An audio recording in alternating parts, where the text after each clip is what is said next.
नमस्कार, टेस्ट आणि बेस्टमध्ये तुम्हा सर्वांचं स्वागत आहे। तर आज आपण साबू आणि भगरपासून उत्तापे कसे करायचे ते बघणार आहोत। तर या ठिकाणी मी इथं 1 वाटी भगर घेतलेली आणि 5 चमचे साबुदाणा घेतलेले। साबुदाण्याचा वापर आपल्याला कमीत कमी करायचा आहे, म्हणजे अर्धी वाटीपेक्षा पण निम्म घ्यायचं आहे।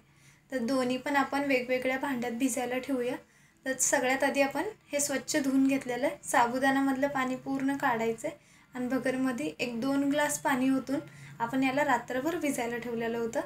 तर अशा प्रकारे 7 ते 8 तास झालेले आहेत। साबुदाणा आणि भगर आपलं चांगल्या प्रकारे भिजलेलं आहे। तर दोन्हीही थोडं थोडं मिक्सरमध्ये टाकून एकत्र बारीक करून घेऊया। तर बारीक करताना थोडं थोडं पाण्याचं ॲड करायचं आहे। तर अशा प्रकारे साबुदाणा आणि थोडीशी भगर दोन्ही एकत्र करून थोडंसं पाणी टाकून आपण याला मिक्सर जारमध्ये ज्या प्रकारे द्वाशी आणि इडलीचं बॅटर बनवतो त्या प्रकारे हे बारीक करायचं आहे। एकदम बारीक पेस्ट करायचे। परफेक्ट असं आपलं बॅटर तयार आहे। तर हे एका भांड्यात काढून घेत आहे।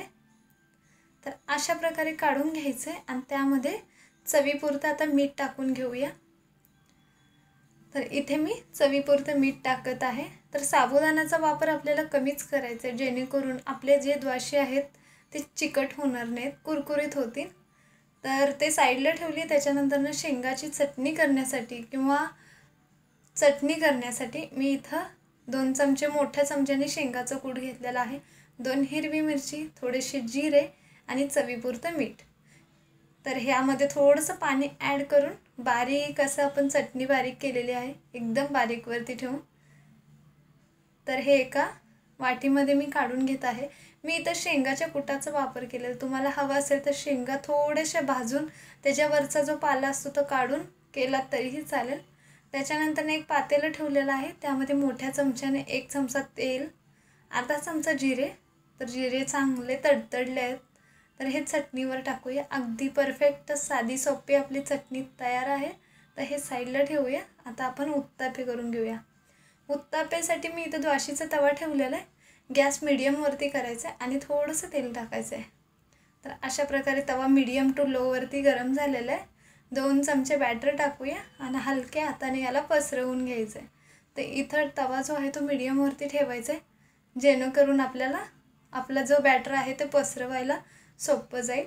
तर अशा प्रकारे हलक्या हाताने सर्व पसरून घेऊया आणि जेव्हा बॅटर पूर्णपणे सुकेल तेव्हा थोडंसं तेल टाकायचं आहे।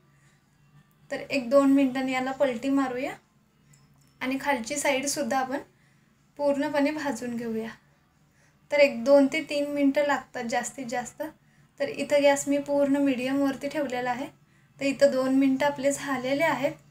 तर अशा प्रकारे आपले जे उत्तप्पे आहेत ते तयार झालेले। तर सेम याच प्रकारे आपण बाकीचे सर्व उत्तप्पे तयार करून घेणार आहोत। तर हेही उत्तप्पे आता आपण तयार करून घेऊया।